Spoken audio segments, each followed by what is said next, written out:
So my Unlimited commission came about through some serious encouragement from Kiki Gale at East London Dance, who approached me and said,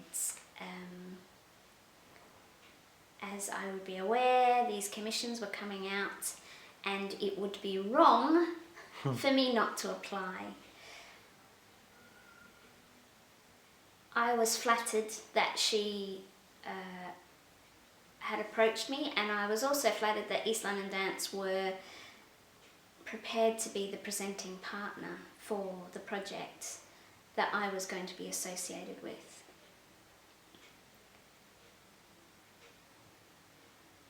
I was also incredibly excited about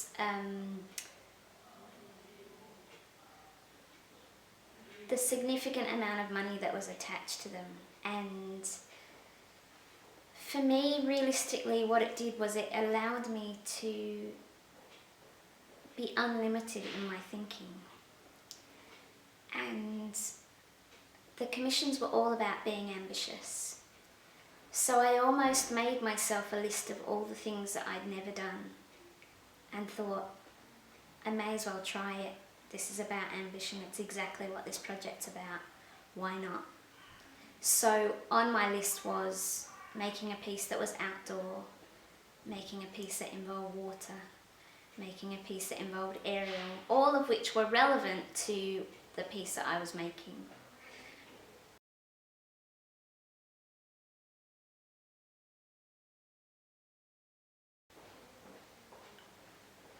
What happened for me as an artist as a result of my Unlimited commission was that I now expect more of myself.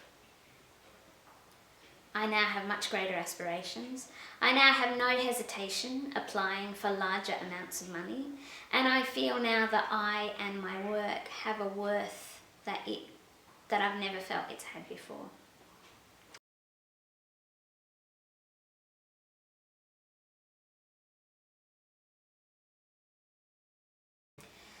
I don't know that the Cultural Olympiad necessarily had a specific relevance for me, but I think what did have a relevance for me was the fact that this was money that had been ring-fenced specifically for the best disabled artists operating in the UK. And not that I necessarily put myself in that category, but other people were putting me in that category.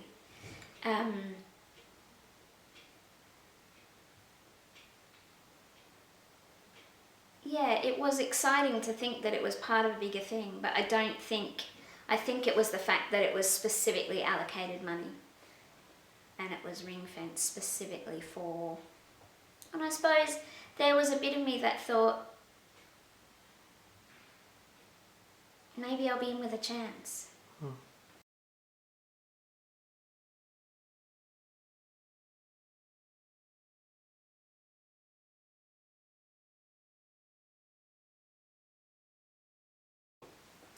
I think a really interesting thing happened in Scotland because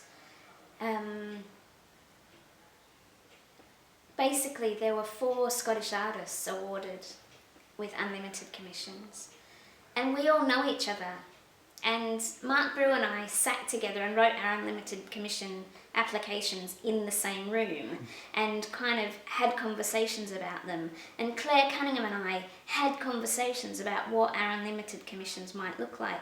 So we were incredibly aware of each other's work and what we were doing. And that felt amazing in that we felt that we had a really strong community. In that came also a fear about, what do we do if none of us or some of us get it?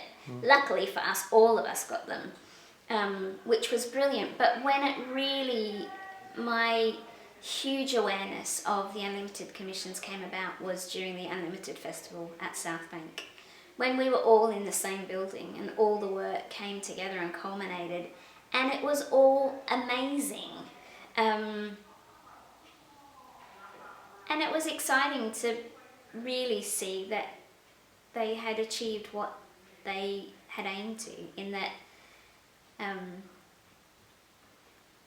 they were about ambition, and that's exactly what people delivered.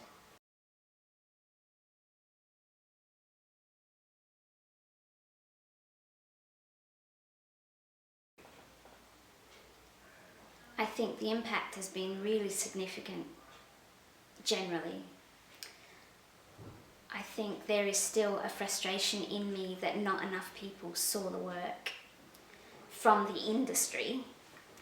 I think there were a lot of unsuspecting people that witnessed work, especially during the Unlimited the Unlimited Festival, that had a change of attitude about the work that could get produced and is being produced by disabled and deaf artists. I don't know that we'll know the impact of this for a while yet, but I think for some artists it's kind of taken them into another realm. People like Claire Cunningham, who has always been a superstar, has now absolutely got her superstardom status. So she's now really hot property, and that's exciting for the industry.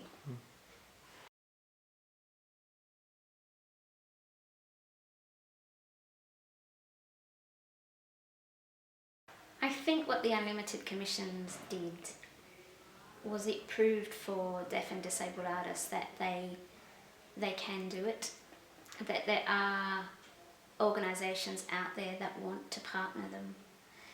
I think it gave artists a different level of confidence, a different level of articulacy about their work, a clarity of vision in terms of artistic vision for the future. And I think it really began or gave a push forward to that idea of really artists as leaders and taking that lead and seeing where it takes them.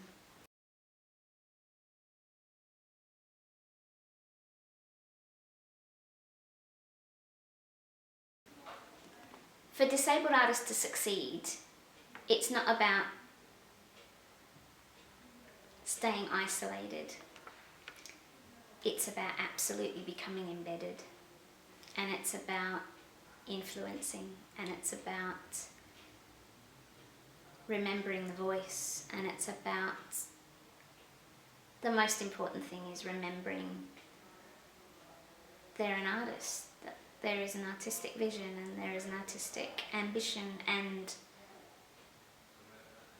it's not about disability, but it's about the work that we're making, and it's about that work being resourced properly so that high quality work can be made, and shifting from that thinking around the work being in some strange deficit model, but actually it being seen on a world stage where it belongs, because it's of that level, not because it's being made by a particular type of person,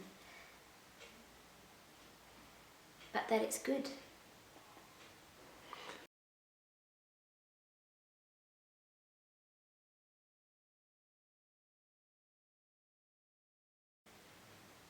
I think it's both. I think there is a memory of what the initial Unlimited Commissions were, but I also think it was a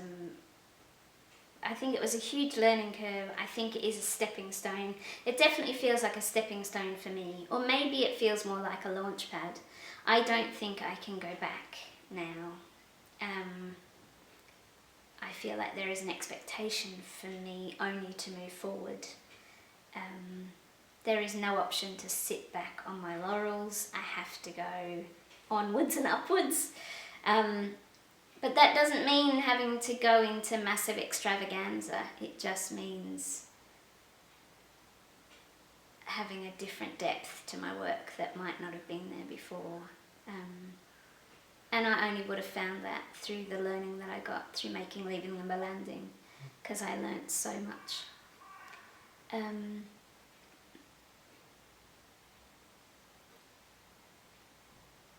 For some people it would have just been an expansion to their body of work. For some organisations and some of the presenting partners, it definitely would have had a legacy, and that hopefully would have been embedded practice within the ongoing kind of way that those organisations now function. But I hope that for the artists it's absolutely just been the first of many stepping stones to come.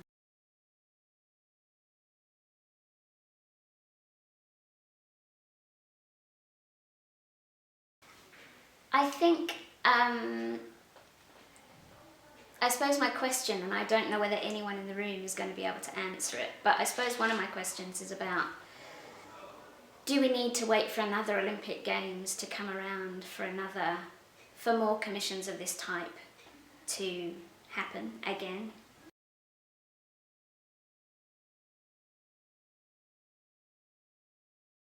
I suppose my other question is how we're bringing up the next generation of disabled dancers,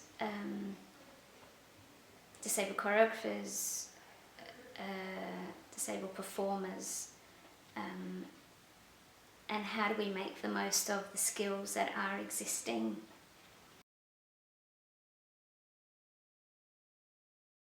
How do we share the leadership and the direction of the future of the arts industry? And how long is it going to take us to get to a place where it's about the art and not about the labelling? When is that going to happen?